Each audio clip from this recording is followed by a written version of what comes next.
Hello, beautiful humans. How are you this evening? Welcome, everyone. Welcome, and thank you for joining us, and thank you for watching the episode. So here's a question from Johnny Shepherd. Thank you for being willing to ask a question.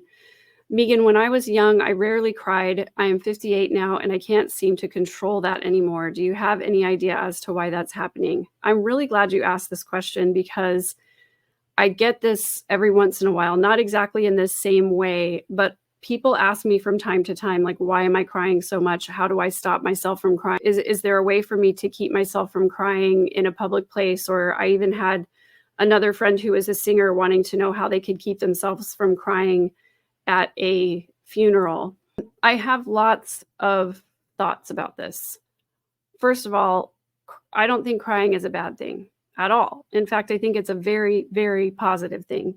It is our body's way of physically releasing emotion. And there's a really interesting study that I wish I'd been prepared for this, and maybe I'll do this on an episode, that talks about the fact that your tears are chemically different depending on what is causing them. They're chemically different if it's a painful tear, or if it's a sad tear, if it's grief, like grief, sadness together, or if it's anger or something else. And that sort of is scientific proof that your body is releasing hormones through your tears. And so I think crying is really, really important. I have an intention to get myself out of the habit of apologizing for being emotional or apologizing for crying. I think I hear that so often. When someone's talking about something difficult, they start crying and they say, I'm so sorry, I'm getting emotional. I have an intention to stop making that apology because we need to cry. We need to be able to show our emotions. And when you talk about controlling the crying, I want to be intentional about the way that I answer this. If you're talking about uncontrollable sobbing and you can't stop yourself from sobbing and you're just crying and crying and crying, I think that's also necessary. But if you're having trouble stopping if you don't get to a point where you are exhausted and out of tears and you're done crying, then that's obviously something that you need to visit with a mental health professional. If you're just trying to say that you don't want to cry, I don't want to cry at all. I don't think that's healthy. We need to cry. If you're saying you don't want to cry in certain situations or in front of certain people, I completely understand that. And I see what you're saying here as well, too. It makes people uncomfortable and it's not over anything. It just happens. Well, there's always a reason, always 100% of the time. It's not always obvious what the reason is. But if you're crying, that's emotion coming up for you that hasn't been expressed previously. So I think when that happens, it's super important to take a moment, or as long as you can, to stop and dig into the feelings that are coming up for you and the situation that is causing the tears, or what the situation was when you started having the tears. For example, I was having a conversation with a friend of mine one day, and she said something that made me cry. And I had no idea why, because it didn't seem like it was happy or sad for me. I wasn't emotionally involved. She wasn't crying. She was just talking about something that seemed really normal and didn't seem like it should be sad for either one of us. And it was confusing. So after the conversation was over, I went back and I said, okay, I started crying when she said this. And I don't have a particular emotion related to that. I'm not feeling anything right now. What did she say just prior to that? Or what was the general tone of the conversation? And what ended up happening is, as I continued to dig down through those layers and figure out what it was that was causing the tears, it was simply the fact that she was expressing compassion for someone who was in a difficult situation. And I realized that a few days prior, I had experienced a situation where someone did not show me compassion. It wasn't even a similar situation at all. It was just that somebody did not show me compassion when I felt like that was what I needed from that person in that moment. And so the tears coming up for me was me witnessing my friend show up for her other friend in a way that I wished my friend had shown up for me in a previous situation. So sometimes it takes some digging to figure out what's going on. Why am I having this emotion? And so now when I do cry and I have those emotions that sort of seem to overwhelm me in the moment, I always take a second to say, okay, why am I crying? And sometimes I cry, of course, we all cry over grief or sadness. Sometimes we cry over shame. Sometimes we cry over anger. But for me also, I've recognized that I cry over relief. I cry when people are kind to me sometimes because I didn't experience it always as a child or as a spouse and all of those things. And sometimes I cry when I'm really happy about something and when I feel really connected to something or when something feels particularly resonant or true to me. I also cry when I witness something beautiful. My partner took me to a butterfly sanctuary and I'd never been to one before. And we walked in the door and it was like this overwhelming, beautiful, like multi-tiered, you had to go down these steps to go into the sanctuary. And it was like a huge atrium over the top.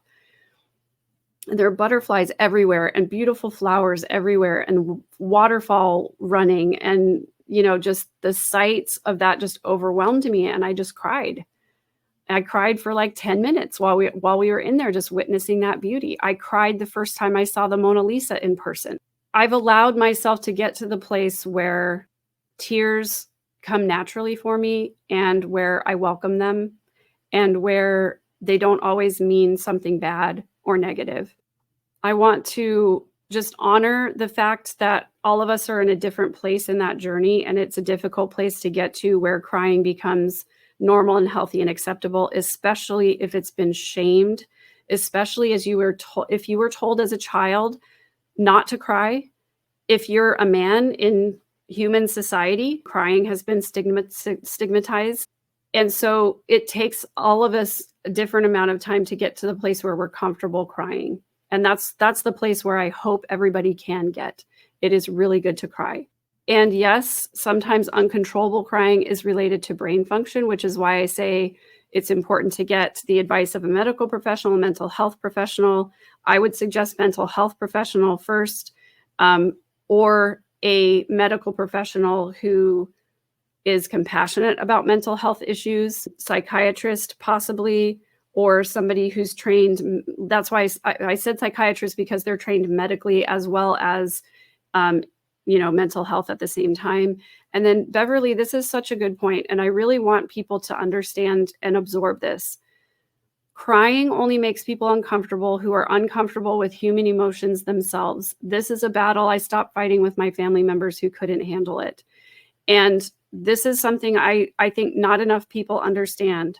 When you are told as a child to stop crying, and when you're sent to your room, if you're angry or if you're experiencing big emotions, that is a denial of you as a human being. And it is probably being done because your parents couldn't handle their own emotions as well. When you're sitting talking with someone and you start to cry and they say, oh, please don't cry, that's because they're not comfortable crying. They're not comfortable with their own emotions. When one of my children would cry as a toddler, if my mother-in-law was holding them, she would just give the child back to me and say, I can handle anything but crying.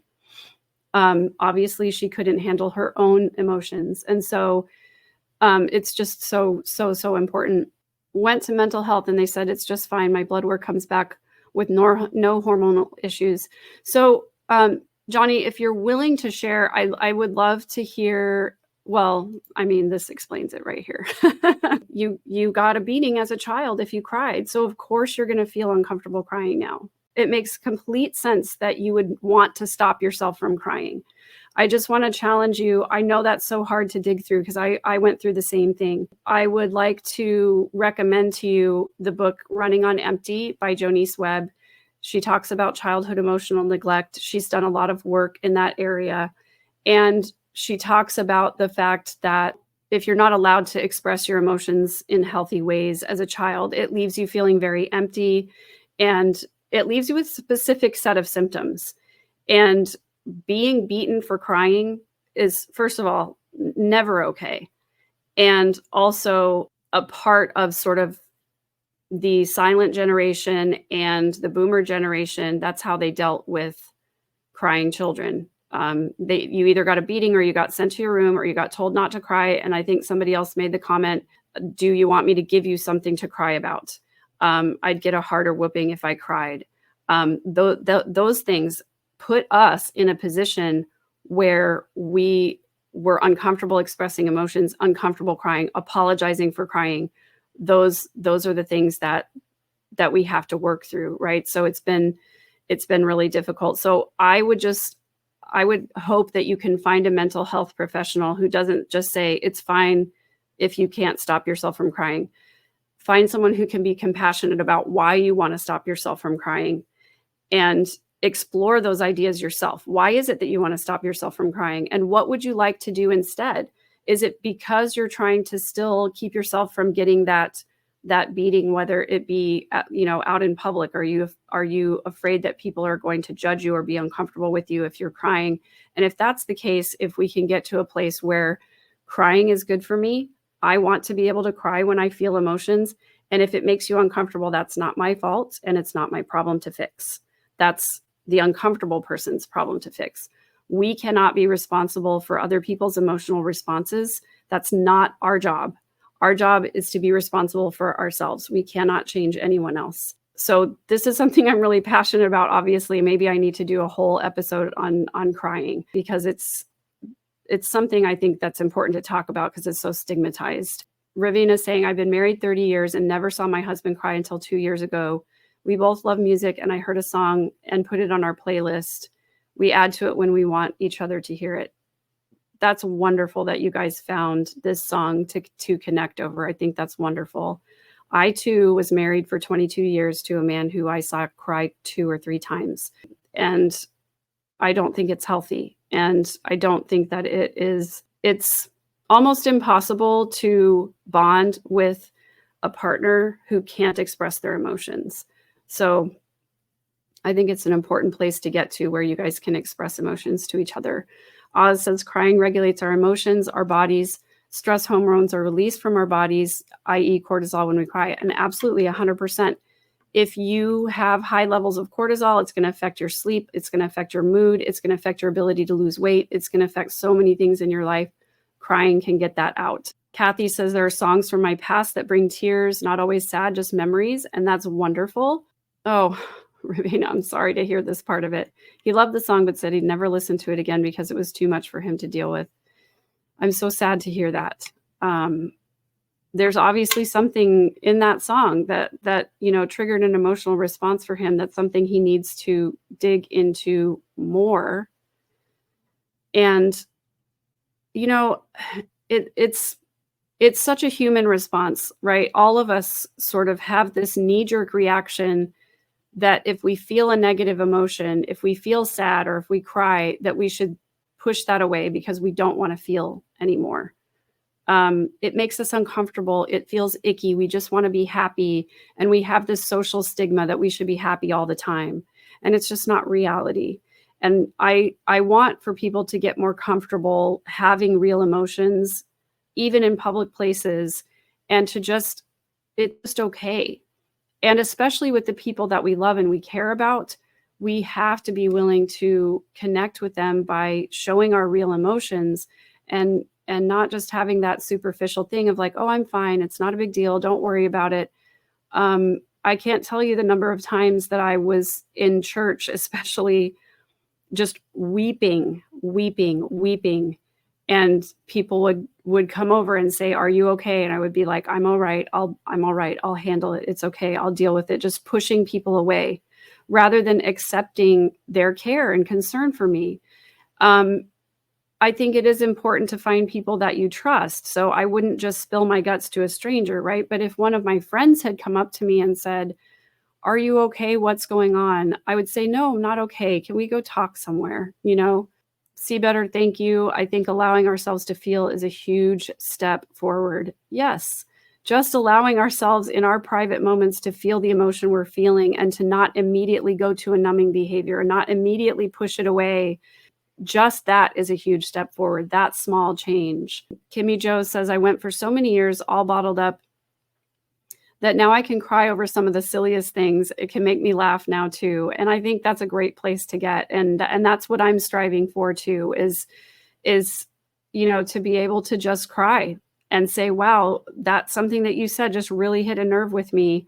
And this is why. Or even just being able to say, like, that feels really emotional for me. I want to dig more into that. I hope I'm saying this right. Virga Hamilton. I don't know if that's the right pronunciation, but I hope it is. Thank you so much for your super sticker. I really appreciate the support. It means a lot to me that you guys are here. Thank you for being here. Maureen, I think this is excellent. I always tell my kids, let it out, let it all out. My parents told me to hold it in, hold it all in for as long as you possibly can. And when you do eventually explode, don't let any get on us. That was basically it. And I got this too, Johnny. I'll give you something to cry over. Basically, what that is telling you is that your emotions are not valid. They're not welcome here. And this is not a big deal. But you know what will be a big deal? If I physically hurt you.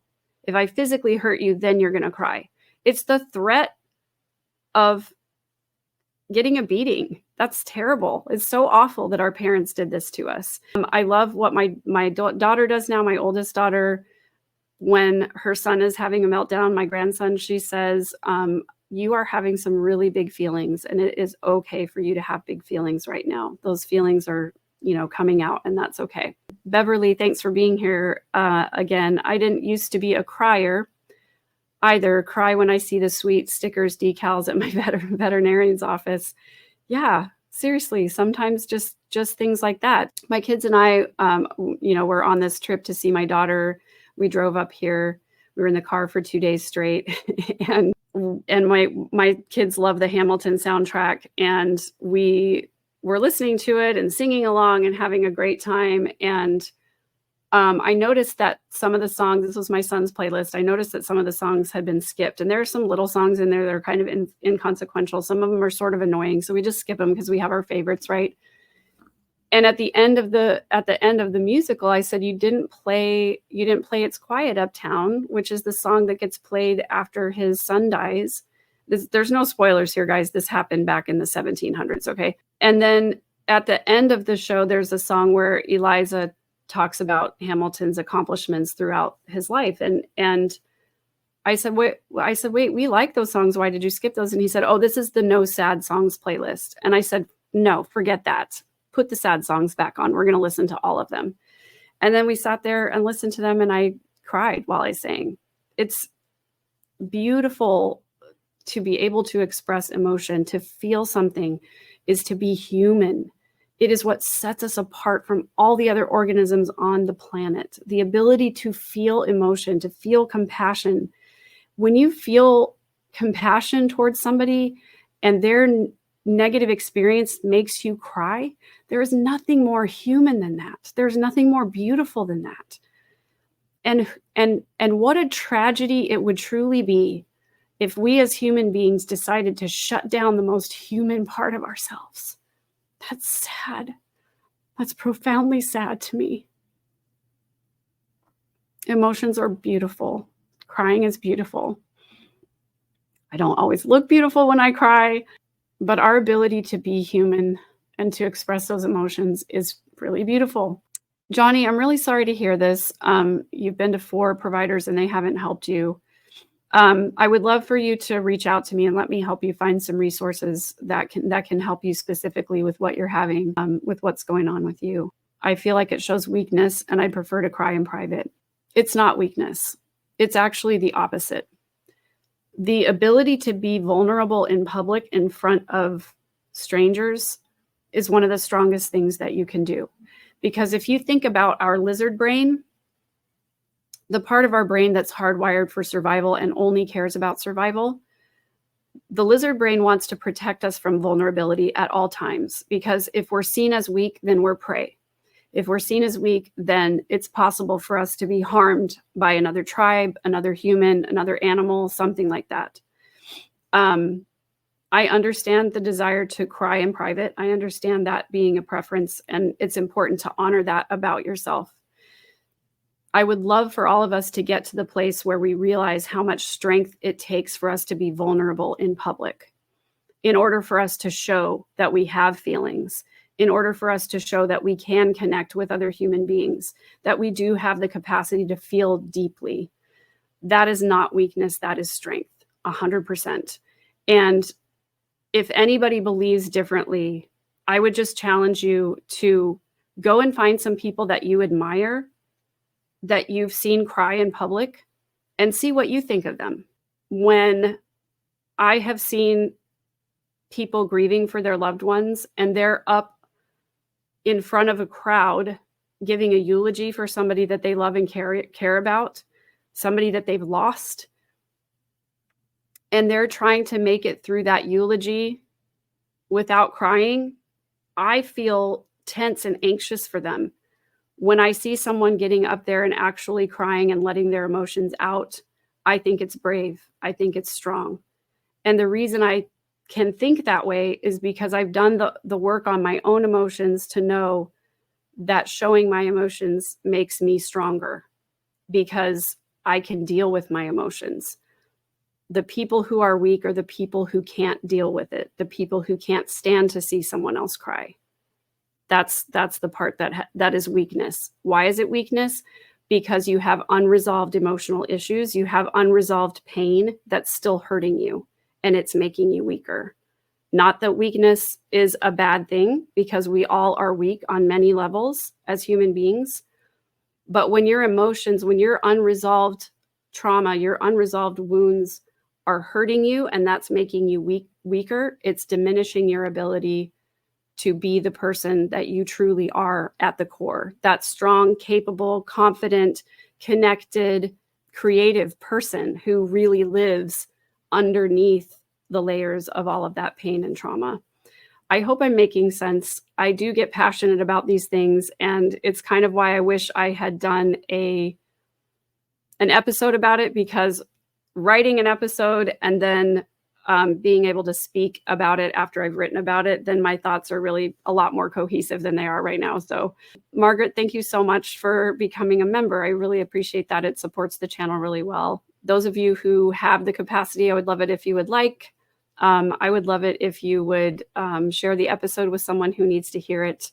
That's a good way for YouTube to support my channel. I recently found out that 70% of the members that came to my channel, or 70% of the subscribers that came to my channel, got here because YouTube was recommending my content. The reason YouTube was recommending my content is because people are interacting with it by subscribing to the channel, by leaving comments, and by showing up at these lives. So thank you to everybody who's helping that. And Kimmy Jo, thank you so much for your, I don't know if this is a super chat or a super sticker, because I don't know the difference. I will fully admit I have no idea what the difference is, but thank you so much for supporting. I really appreciate it. Mick Spunky says it's not manly to cry, I heard. And yeah, that's the message that society has given us for such a long time. But let's seek out more examples in the media of men crying and expressing emotions. And let's seek out more movies and TV shows and podcasts where men exhibit that vulnerability and where they have the ability to cry and to not feel weak for that. One of the things that Tommy said when we talked on Monday is that he's made an intention to connect more with the men in his friend group. He said, I watched my sister and other women, when they greet each other, they hug each other and they ask how they're doing and they give a real answer and they talk about emotions. He said, I just want that to exist in my male friend group too. And he said, I knew if I wanted it to exist, I had to start doing it myself. So now I want to greet my man friends with a hug. I want to greet them by asking them how they're feeling and by talking about how I'm feeling. I was really sad today. How are you doing? Are you doing okay? So yeah, this is the message that we've gotten, but we can also change that narrative in our little circle of influence. And hopefully people around us will get that message. Patty G, you're not defective if someone else can't handle seeing you cry. Thank you. Never believe that something is wrong with you. It's the other person's issue. I feel like that's kind of what I've been trying to say. Kathy White, I agree with you. I think men that cry are real men. And I appreciate it so much when my partner, Samuel, is willing to cry in front of me and express emotion, because it means that he trusts me to be a safe person. He trusts me to show up for him, and he trusts me to be able to respond appropriately to his sadness, his grief, his fear, his anger, his resentment, like anything that comes up from him. But between the two of us, our emotions are safe together with each other, and we're there for each other. We built that trust in our relationship, and I think it's important to have people like that in your life who you can trust to be vulnerable with. Johnny Shepherd, you are welcome. I have often said, and I will continue to say it, thank you so much to my subscribers and channel members and mods who show up here and give each other a safe place to talk about our difficult emotions and our difficult life experiences, and to be supportive of each other. This is one of the kindest comment sections I've ever seen on YouTube. This is one of the kindest chats that I've ever seen on YouTube. And it happens on usually Wednesday nights when I release an episode. Thank you for bringing up the topic and for asking the question and being vulnerable. This is a great safe space. We are a good group. Most everybody that I see in here is kind and supportive. Every once in a while we get a troll, but they don't last long because the community doesn't tolerate it. TC, thank you for bringing this up. Sometimes I laugh when I'm scared, and I'll cry when I'm super happy. I don't want to assign value judgments to any of our emotional responses. Sometimes I laugh at inappropriate times, and I do cry when I'm super happy. In fact, the first time that I remember that ever happening is when my little sister was born, and I was 6 years old, and my parents didn't tell me what they were having. And I don't know if they found out in advance or not, but I had an older brother and I had a younger brother, and then there was going to be another baby born. And when I found out that it was a girl, I cried because I was so happy to have a sister. And I felt like an ally, like there's going to be somebody on my team. I was so excited about that. You guys showing up for each other. I love it. Johnny, thank you. A lot of people did come over here finding me from Hidden True Crime, and some people came over here finding me from Mormon Stories. And during the trial, when I was putting out a lot of trial content, my membership grew by leaps and bounds, and it was amazing to watch. And now that the trial's over, my membership count is slowly going down. And I think that's okay, because the people who came over here for maybe the shock value of me telling family stories or being the truth teller in the family or saying things that other people are not willing to say, they're starting to leave if they don't like this content. And that's perfectly okay with me, because this is a place for healing. This is a place for the next thing. We are not going to live in that land of trial and toxic family anymore. I am going to dig in some for the Arizona trial, and I'll be there for it. But beyond that, we're moving on. We're moving past. We're getting to health. We're getting to healing, and we're leaving toxicity behind us. We're not going to spend the rest of our existence talking about that. You know, I don't identify as that person's cousin. I prefer much more to say that I'm Tylee and JJ's cousin, and that is a part of my identity, but it's not who I am. William, thank you for this. I can't tell you enough. The biggest help for me as a human being, find something in your life that makes you cry each day of your life. And then that day, find something that makes you laugh out loud. And I'm a big proponent of this too. Like if I've gone through something difficult, I've had a hard day, I want to make sure that I also temper that with some levity and some humor. And sometimes it's dark humor, but most of the time I try to find a comedian that I like, or I try to just laugh with my kids or find something, that just brings us some levity. I think that's so important. And thank you for sharing that. Kimmy Joe says, my autistic grandson always says, I'm feeling some big feelings right now. Yeah, I think it's a good place to start, right? If there is an episode where Deborah wants to spend the day alone just to cry, I love it. Like if you know that you've got a lot of emotions that are just kind of stuck inside of you and you don't really know how to get them out, I would recommend putting on, like, make some time for yourself, be by yourself, be alone, put on either a song or a movie or something else that you know is going to make you cry. You will be surprised what emotions come up. You'll be surprised what you can get over when you allow yourself to just cry and release all those emotions. one time I was watching a movie that I knew was sad. I knew I was going to cry at this part.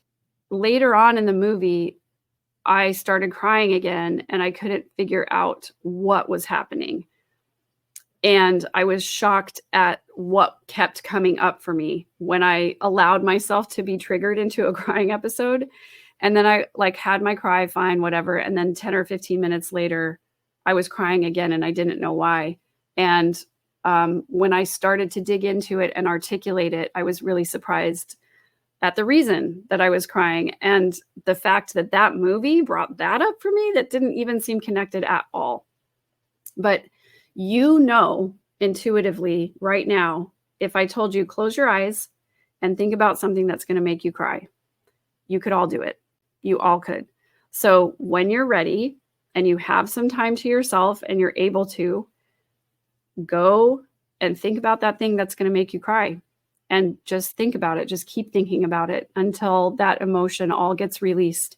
And if you feel like there's more, journal about it. And if you feel like there's more, call a friend and talk about it. And if you feel like there's more, meditate about it until it all comes out. Because I promise you'll feel better, number one. And number two, then you're not spending energy stuffing that stuff back down. I love this Elton John song. It's one of my very favorites. Never look in the mirror or at yourself on YouTube when you're crying. Sometimes I do look at myself when I'm crying in the mirror just because I feel like that is me witnessing my own pain, and then I don't need someone else to do it. So I don't know.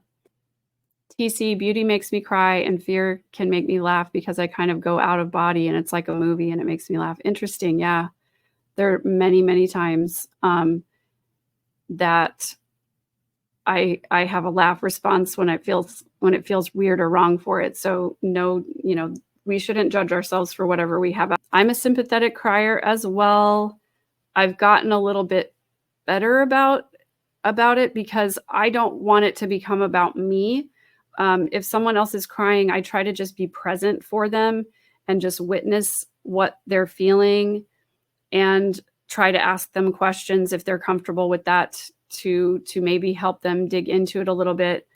Johnny Shepherd, 100%. If you have childhood trauma that you haven't dealt with or haven't resolved, it is going to come out at some point, and you can't really choose when it comes out. All of us have unhealed emotional wounds, but if you have something as huge as this that's still sitting with you, of course it makes sense that you're going to cry at things that seem unrelated. It's a really difficult, heavy thing to have to bear that on your own. So I hope that you can unpack that, and I can speak from personal experience. I know how difficult that is, and I'm here for you, and I'm here with you. I've been there, and it's possible to heal and to move on and have a happy life. TC, I always tell my grandson it's okay to cry. Sometimes you just need to cry, and then you feel better. And yeah, that is a great explanation. Ravina, Mama I Sober by Kendrick Lamar. It's hard growing up in a ghetto, and it's hard growing up on a reservation. Yeah, so there are a lot of songs out there that kind of like touch a nerve with us, and it's important to get in there and figure out what's happening with those emotions. What a horrible burden society has put on men by saying men don't cry. Darlene Butler, I 100% agree with you. Mick Spunky says, I cry watching movies, sometimes alone, of course. Yeah, me too. And I used to do the thing where like I was pretending that I wasn't crying. I was trying to like wipe away the tears without letting people know I was touching my face. And I was trying to, make sure nobody saw that I was crying. And now I just cry openly. And if somebody asks why I'm crying or what I'm feeling, I'm usually pretty honest about it. I'll be specific and tell them why, what made me sad or what made me unhappy. I cried when I found out I was having twins, happy, scared, etc. I'm sure that was a lot of emotions to deal with. My sister had twins. She had a lot of mixed emotions about it too. It's hard, right? And gosh, I can't imagine having two babies at once. That's more power to you. Yeah, when you cry and you're so happy, I agree. Every day we should find ways to experience emotional peaks and valleys every day. I think that's a beautiful thing. I cried when I found out I was getting another brother. Lol, not from happiness until the first time I saw him. Darlene, I understand totally. I get it. F. Stokes says, I still cry very easily. I don't think I will ever stop. We, my husband's sister and her husband and 4 children in a terrible accident. Oh, we lost. I want to say probably in a terrible accident. We raised the 2 surviving children. I'll never stop crying. I'm so sorry, F. Stokes. That's incredibly traumatic. I can't imagine. We have these things that sort of get put into our lives that we are not prepared for. And the only thing that we can do is learn how to deal with it the best that we possibly can. I'm glad you're here. And you can find support and peace and healing here. Go Rest High on That Mountain made me cry like crazy. When I was talking with Kay and Larry about the memorial service and asking what music they wanted, as a musician who has performed at many, many funerals and memorial services, I have a set of rules for myself. And so I offered what would fit within my rules. And Kay and Larry came back and said, no, we have a different idea. And I wanted more than anything to just honor what they wanted and needed for that memorial service, because it's not about me, it's about them. And so when Larry told me that Vince Gill was one of his favorite performers, I immediately turned to Samuel and I said, what should I sing at the memorial service? Larry really loves Vince Gill. And Samuel said, Go Rest High on That Mountain. And I didn't know that song. And so he played it right then and there. And I listened to the first 2 lines and I was like, I can't sing that. And I started to cry. And I just said, I cannot sing that song. I can't do it. You weren't afraid to face the devil. That was the line that did it. And Samuel said, why don't you change the words? And I was like, okay, if I change the words to that one line, maybe I can do it. And then I said, no, that would be so disrespectful to JJ. And I'm not going to change it. So I had to have my emotional journey with that song. I had to listen to it a lot and sing it a lot and make my peace with it in order to be able to sing it at the memorial. It was still incredibly difficult. And I will also say that I stayed backstage and did not listen to most of Larry's tribute to JJ because I couldn't do that and then immediately sing afterwards. So I had to watch most of the memorial service afterwards. I had to sort of just be in a safe space, in a calm place before I went and sang the song. So this is probably more information than you want to hear. TMI, sorry about that. Too many things make me cry, happy and sad. I don't want to say too many. It's not too many. It's the number of things that makes you cry, and crying is beautiful, and it's strong, and it's wonderful that you can do it. And that we have these emotions. Like I said before, Johnny Shepherd, I would be willing to bet that you are beautiful when you cry. I think people who cry are beautiful, period, 100%. Oh, Darlene, you sing that for your brother. It was a song that Vince Gill wrote for his brother. So that is probably fitting.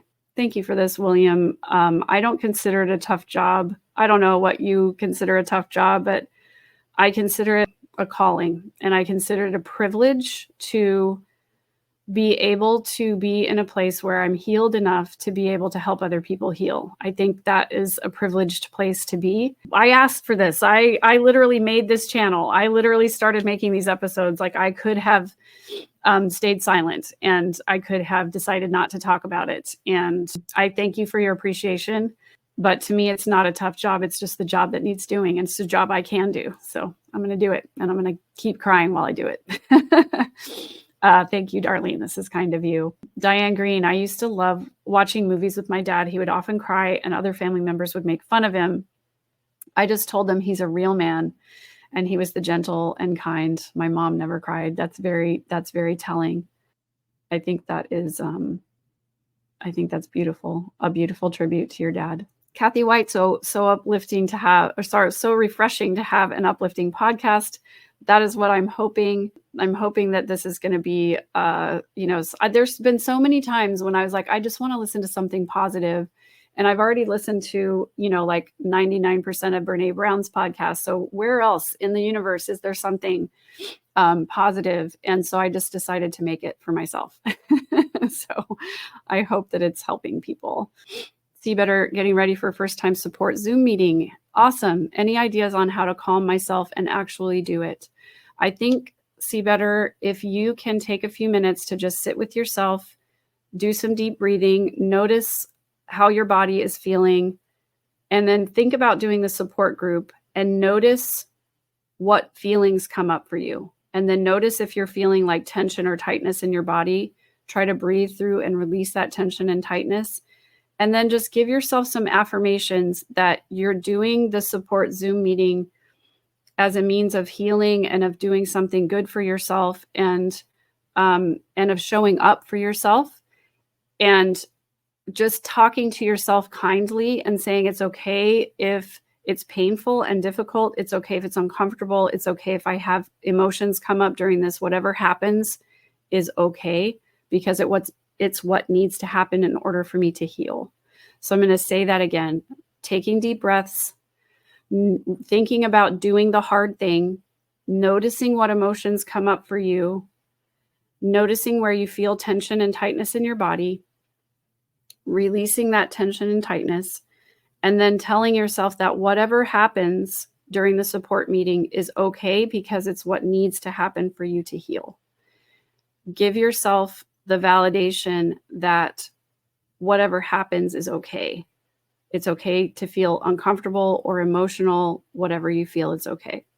I hope that's helpful. And if you need more help, please reach out. I used to put on Nothing Compares to You by Sinead O'Connor and cry and cry and cry and cry. And then I found Prince's version of it. And then I would put that on and cry and cry and cry. William, thank you for this. Best I've ever been involved in. I need a 2-minute break. Of course, take your break. You guys, if you ever feel overwhelmed with one of these podcasts or chats, please step away. I noticed McSpunky said that he had to do that as well.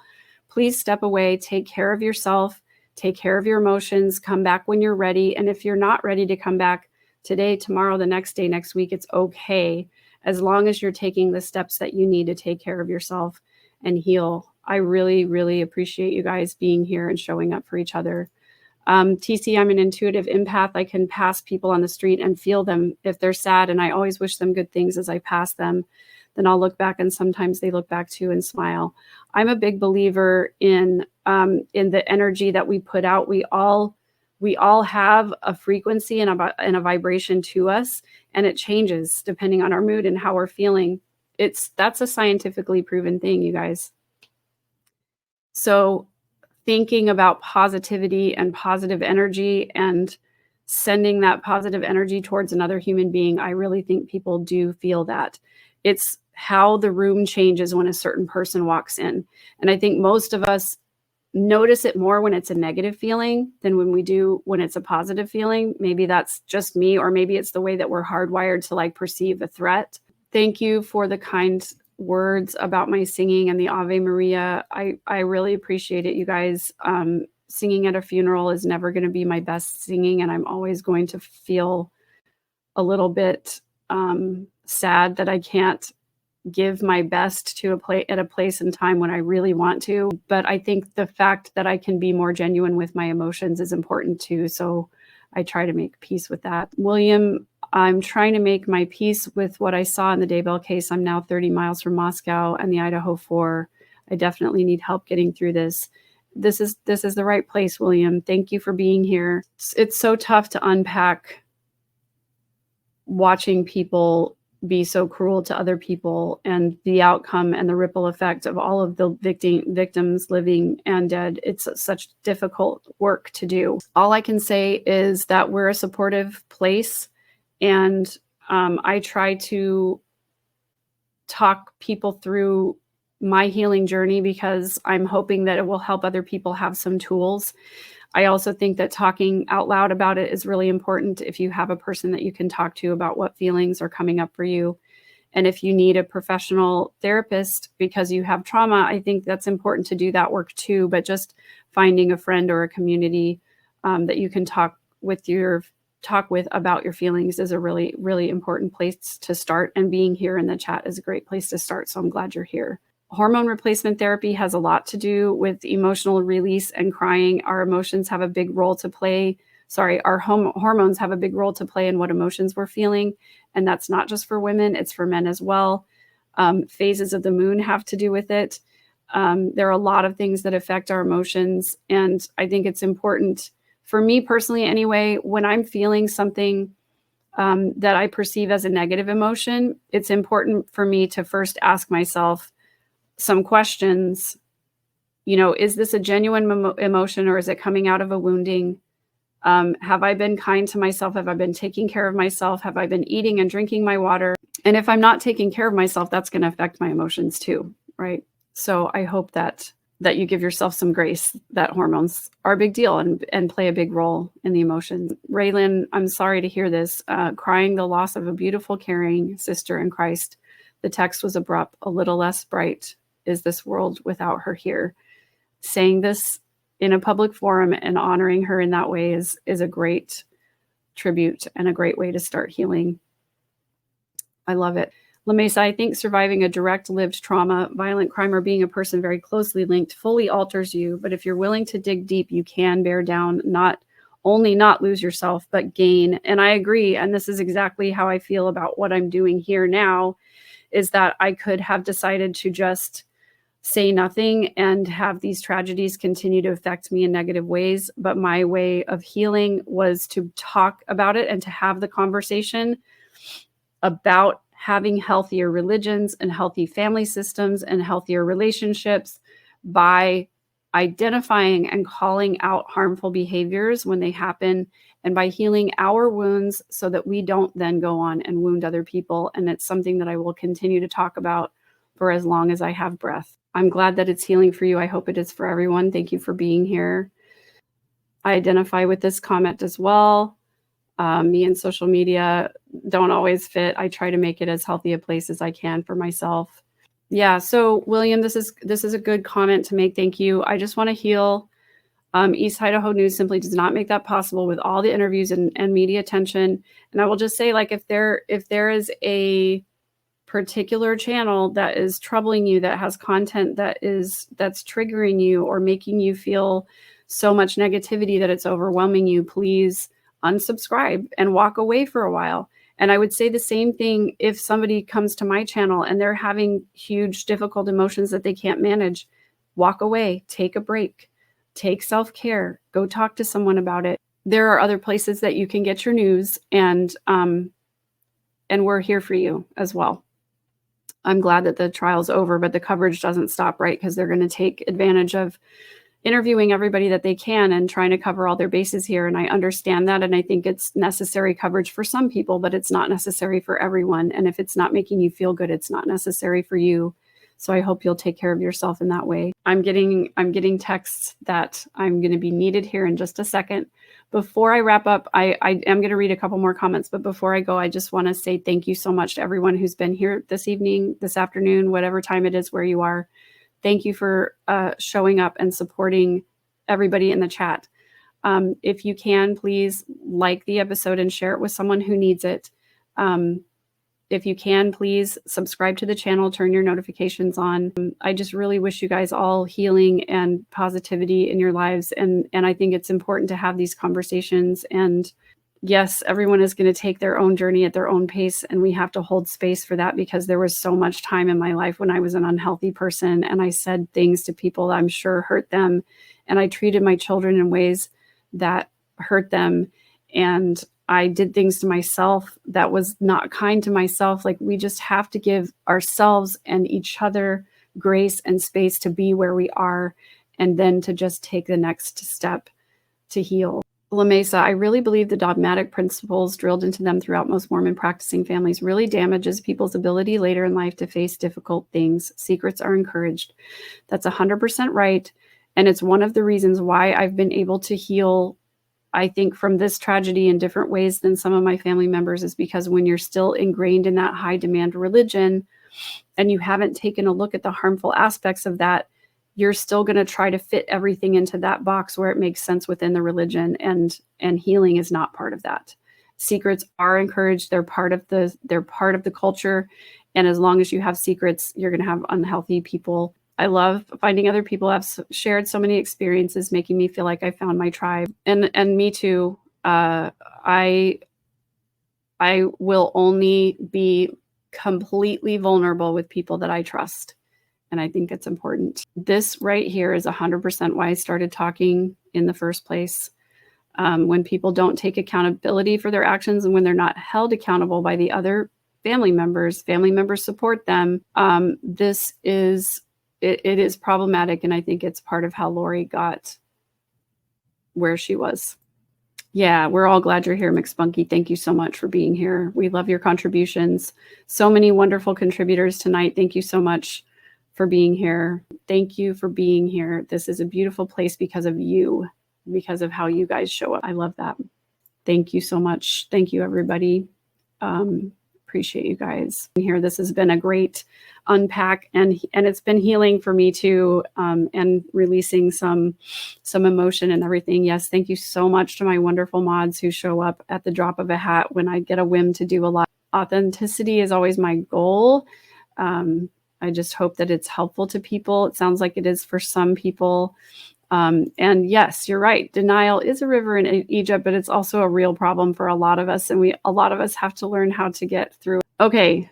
I need to go take care of my family and go see my kiddos and my grandson. Thank you so much. That's exactly what I'm going to go do. I think he's up from his nap for sure. And, thank you. And thank you for the best mods ever. You guys are wonderful. I appreciate you so much. You guys, thank you so much for being here. I'm so grateful to you. You make this possible. And the feedback that you give is so important and valuable to everybody who's here. So I can't thank you enough. Have a wonderful evening. Be kind to each other. And most of all, be kind to yourself. Take care.